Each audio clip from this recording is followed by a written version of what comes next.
Welcome to English Story Cafe. Today's story is not just history, it is a warning, a mystery, a transformation, a nightmare, and a lesson. This is the journey of Osama bin Laden, a boy born into extreme wealth and comfort, but ultimately destined to become the world's most hunted man. This tale explores how power, belief, pain, and war can destroy not just one individual, but shake nations and shape history. Osama was born in 1957 in Riyadh, Saudi Arabia, to one of the richest families in the country. His father, Mohammed bin Laden, built a vast construction empire trusted by Saudi royalty. From palatial homes and luxurious living, Osama's childhood was a world of privilege. Yet, he was quiet, shy, and deeply religious, standing apart from other wealthy children. He preferred reading the Quran over socializing and football, slowly cultivating a belief that life must serve a higher purpose. During the late 1970s, the Soviet invasion of Afghanistan profoundly impacted Osama, viewing it as an attack on Muslim land. He felt compelled to fight, leaving behind the comfort of home. In Afghanistan, he trained with the Mujahideen. He was not a natural soldier, but combined deep conviction with family wealth to bankroll training camps, recruit fighters, and grow in influence. Victory against the Soviets fueled Osama's belief that Muslim resistance could defeat any superpower. After the Soviet retreat, most fighters returned to peaceful lives, but Osama did not. For him, the battle continued. Now the enemy was the United States and Western influence in the Middle East. In the late 1980s, he founded Al-Qaeda, the base, envisioning it as an international Islamic army. He recruited disillusioned men from across the world and set up training camps in Sudan and Afghanistan. Osama became a strategist, teacher, and speaker, instilling ideology and skills in recruits. Al-Qaeda's ascent saw early attacks, the 1992 bombing in Yemen, the 1993 World Trade Center bombing, the 1998 embassy bombings in Kenya and Tanzania, and the 2000 USS Cole attack. Osama communicated through video messages, calmly stating, "America is the enemy of Islam," and calling for jihad.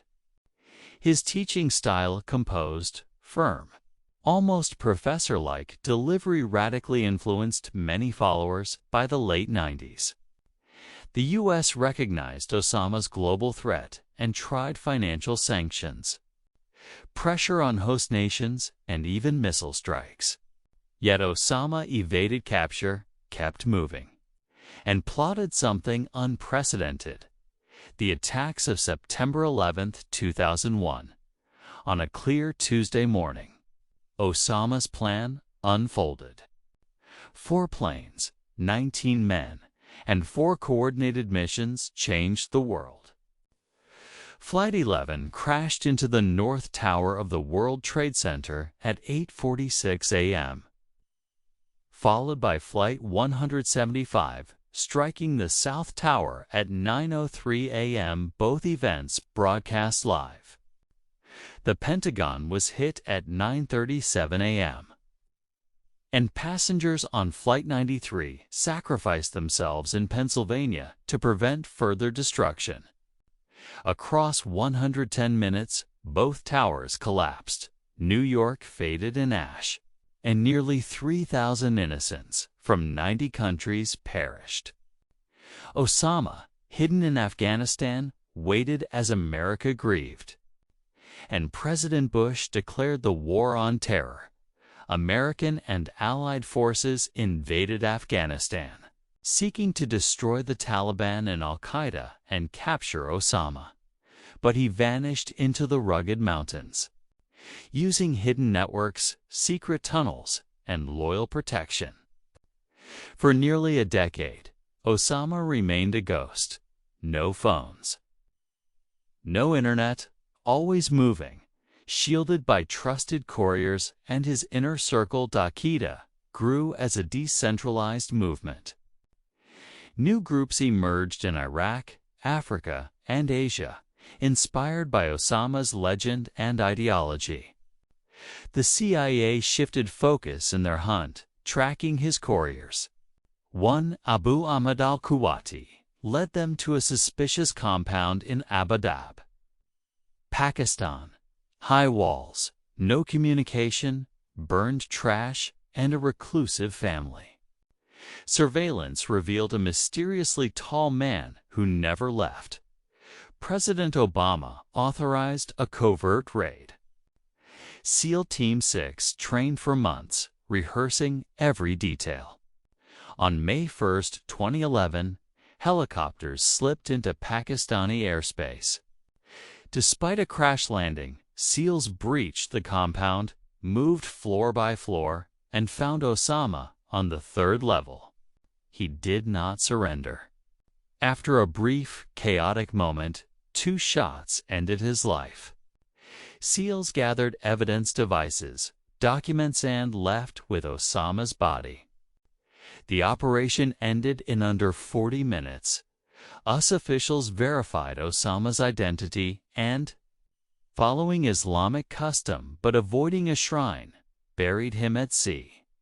The morning after, President Obama announced Osama's death. Crowds rejoiced. The world reacted with relief, fear, and controversy. Inside Abbottabad, intelligence agents found letters, journals, and electronic records.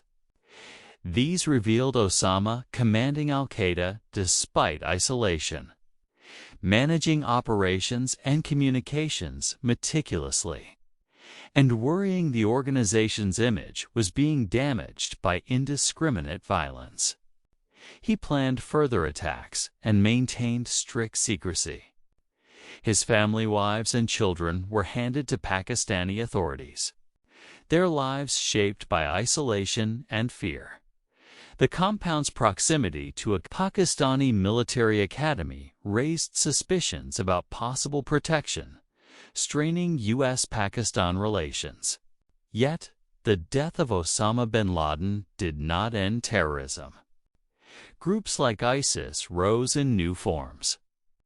His ideology persisted, influencing individuals and organizations worldwide.